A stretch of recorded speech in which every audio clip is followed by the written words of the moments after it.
All right, everyone, we start off the day with a crazy story from Politico where they're claiming, oh, there's no systemic big tech censorship. Silicon Valley doesn't censor alternative voices. Now, people keep trying to fit this into the normal dichotomy box, the conservative versus liberal sort of thing. That's totally wrong. It's not accurate anymore. Liberal and conservative basically no longer have any real meaning. When these corporate tech firms use these terms, they're trying to control your mind. What's a liberal anymore?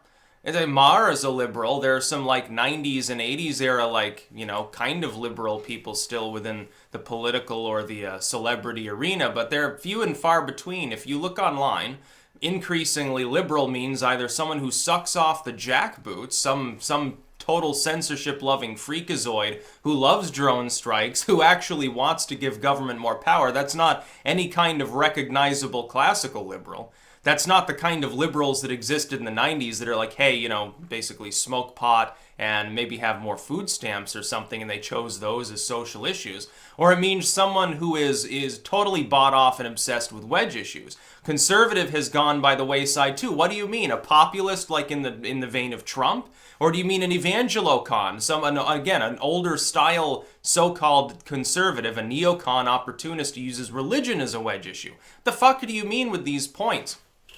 But Politico is claiming the Silicon Valley doesn't censor people. No, this is just a conspiracy theory. Now, it uses the straw man of Trump as the central focus of its article, as though the fact that Trump weighed in on the fact that censorship is happening is somehow important. I was talking about it almost 2 years before Trump weighed in on it. Technically a decade ago when Facebook was censoring anti-war movement people. It was censoring people because they put graphic imagery of the Iraq war up because they're like, hey, things are going wrong. It's not a cut and dry, quick, mission accomplished situation like you're being presented on CNN or Fox. That's bullshit. Here's the real reality. Early social media was used to mobilize especially young individuals, people in my generation at the time, against the Iraq war, the crisis in Afghanistan, and against both U.S. foreign involvement, proxy war sort of bullshit, and the coalition that was built, and jihadists. We criticized them all. We said, that, look, this is fantasy land that our public officials are living in. They're telling people on TV every night, everything's fine, everything's wonderful. How is that any different than that one crazy-ass dude, Baghdad Bob, there, who said, well, no, there's no U.S. tanks around here, living in total denial for propagandistic purposes. There's no difference between the two. Exactly the same. We made one a meme. Bush was a meme, and now he claims he doesn't like Trump, so Politico apparently likes him. George W., responsible for over 500,000 deaths. Now they like him. They love him. They think he's a great guy.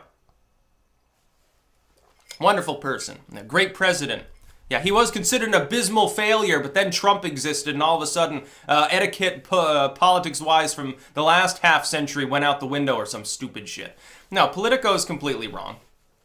And they're doing this because they actually like tech censorship. Politico was one of those groups that very early had a piece on InfoWars being banned. Within a few minutes of InfoWars being banned, there were dozens of articles that were printed about it, and people wondered. They said, that seems like it's awfully quick. You've got a 3-4 page article that had to go through the normal editorial process, printed within 2-3 minutes of somebody being banned.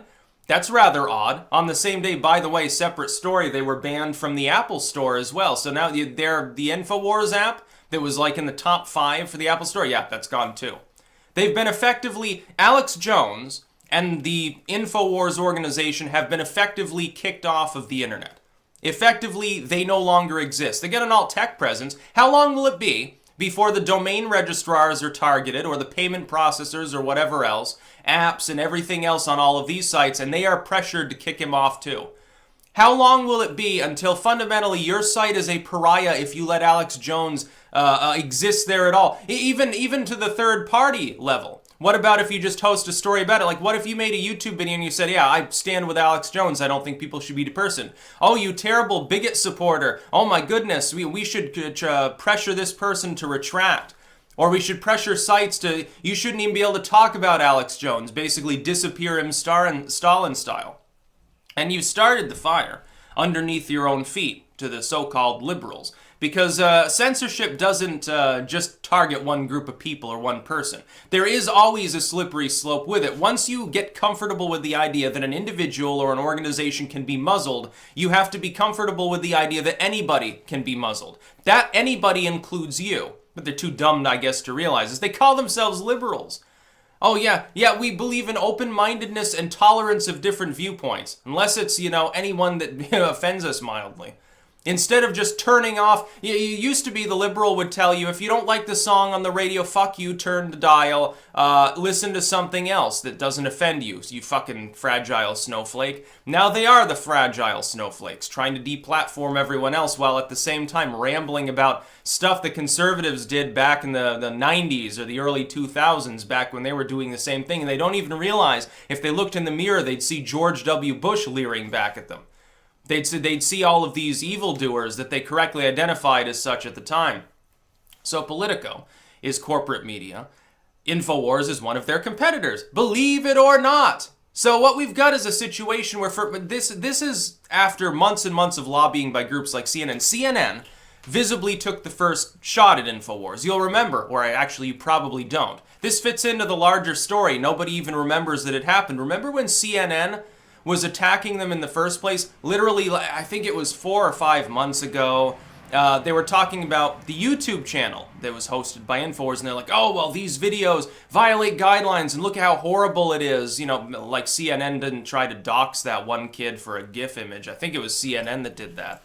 So you're harassing people. You should be kicked off, too, by your, there shouldn't be a CNN app. CNN shouldn't have a Twitter handle. Jack Dorsey needs to act against these bullies here. It's corporate, for-profit, billion-dollar entity bullies people all the time. Also encourages war and violence and hate and bigotry in every possible way. But they're still there. Remember when they were pressuring, very visibly, they were trying to get a lynch mob going to go and contact YouTube and advertisers and stuff to raise trouble. They weren't doing it because they actually give a damn if you follow the rules on some random Silicon Valley site. If you have nothing, if you're not competing with CNN, they don't really give a fuck. But InfoWars was competing. It looks bad for CNN. CNN with low ratings, increasingly falling year over year, lost half of their, what was it, a third or half or some crazy amount of their total cable audience. CNN pays to be on YouTube, or is paid or something. They have a streaming agreement. They're part of that streaming bundle. Despite that fact, they pulled in a small fraction of InfoWars' audience, especially when you consider that, the half a dozen more recognizable faces there have their own presences. Paul Joseph Watson is on InfoWars. He's also got his own spin-off Prison Planet. Schroyer is on there. David Knight. All of these people, they have their own shows and their own podcasts and their own Twitter handles and their own YouTube pages, and they're quite popular. Every single one of them has at least a 6-figure range audience total. It's a lot of people paying attention to a lot of their stuff. If you roll that all together, not just InfoWars, but the individual components, you look at the audience retention, the time usage. Remember, it's not about views. It's not about subscribers. It's ultimately about time usage. If you were to compare that time usage to CNN, it would dwarf it. It would be larger than all of CNN. Probably larger than CNN plus all of, again, its individual pundits. Because those big groups there, their pundits might have a Twitter handle. Usually they don't make a lot of their own content. They'll spread, they'll retweet something. They have their fans there. They can ask questions or whatever, sort of a replacement for email. Other than that, there's not a whole lot going on. They don't have a Minds page. They're not on BitChute. They don't really do anything unique on YouTube. They don't have their own, they might have their own Facebook fan page set up, but they don't do anything other than replicate the same stuff you'd find on CNN's fan page. I'm surprised they even have enough fans at this point to justify having one. Now, same with all these other groups. CNN created a hit piece about InfoWars, about one of its competitors. Don't look at this in terms of politics. All the so-called conservatives are making a mistake when they do that. Ignore politics. I'm dead serious. Ignore the political side. Yeah, it's there. There's an axe to grind on the political level with regards to politicians that partner with CNN. That's why this breaches the First Amendment fundamentally. Same with Apple and Google and all these others. Focus on the money. CNN's audience is declining. One of their main competitors in the tech generation is InfoWars. All things considered, it's one of their main competitors. Not MSNBC that it can cannibalize on cable. InfoWars, groups, secondary sources of journalism and smaller upstart independent sites and individuals. Their competitors are like all the people that are being deplatformed. The Lauren Southerns, the Mark Dices, the Laura Loomers, all of these people who continuously get abused. They can't raise money. They're kicked off various sites randomly. They're called all sorts of names. Hit pieces are constantly written about them.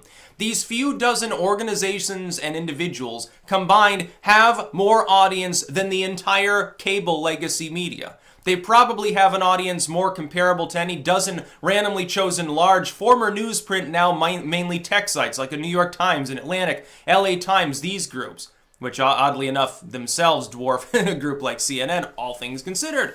The old cable firms are dying. They're cannibalizing one another's audiences, but they're trying to save themselves by branching out onto the internet. The only way in which they can do that is to, in a very negative campaign style, knock everyone else out of the way. They can't do it on their own. They're bringing up the behind. They're sucking rear tit because they made several tactical errors. Number one, they didn't change the style of content for the new generation. People don't want that old, long, boring news style that groups pioneered before. You'll notice that they all adapted Fox News' style, which is marginally better. You know, with the rapid shots and swinging lights and fucking dramatic music and stuff. It's not exactly Dan Rather giving boring news in the 80s. It's not exactly Larry King giving his final thoughts before signing off, 10 years after JFK was shot. It's not like that now, is it? It's a little bit different. It's more shiny and gaudy. It's more Trump style, oddly enough. I mean that in the most literal sense. Fox just basically adapted Howard Stern's style when you really think about it in some ways.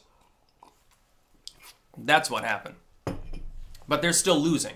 And so since they can't compete, how are they going to export even that design to the online community? They have to have a contractual agreement to stream, which is what they typically do. What about the standalone material? If one of their pundits says fuck, they get in trouble. I don't get in trouble for it, so I can outcompete them. We can outflank them easily. Because we can dress in a unique way. We can speak in a unique way. We can be fully independent. We don't need a multinational paying us because of crowdfunding the way it is now. They hate it. So they're targeting crowdfunding. So they're targeting independent voices. They're writing hit pieces constantly. You see this right now, even among 4chan shills, and I'm sure it happens elsewhere, 8chan and Reddit and stuff. They're trying to label like Paul Joseph Watson. They're trying to say like he's anti-Semitic and dog whistling to Nazis right now. It's trying to lay the groundwork for articles, hit pieces that'll probably be written to justify pressuring YouTube and other groups to deplatform him. He's basically next in line after Alex Jones. He's got the second largest share of the audience of sort of the core of InfoWars stuff. He's got the most engaged fan base. He's the next natural target because he does journalism and because he can replicate the InfoWars material on his own channel to an enormous number of people. He hasn't been deplatformed. He's still on, I believe, Twitter. He's on Gab and all these sites. They're going to go after all tech and the next wave of large individuals, personalities, and groups. They're going to continue the assault because it clearly works. They've managed to get Silicon Valley to go against its own founding principles and begin depersoning people for having mildly offensive opinions that are not criminal. They're not criminals. Some of these people, they're like a angel compared to like me as far as swearing goes. They have offensive opinions, or they just don't like them, or the advertisers don't like them, so they get kicked off. They're going to continue so long as this kind of harassment, this kind of organized bullying campaign that involves direct collusion between supposedly competing corporate media entities and supposedly competing Silicon Valley entities meshed together with one another, so long as it continues to work and there's no significant outcry, there are boycotts, Congress getting involved because Congress is ballless, as we saw with Marco Rubio. The Senate Intel, which is supposed to know what's going on, doesn't know what's going on. So long as that is the case and there is widespread ignorance of the problem, it will continue. Exactly as I predicted back in the beginning of 2016.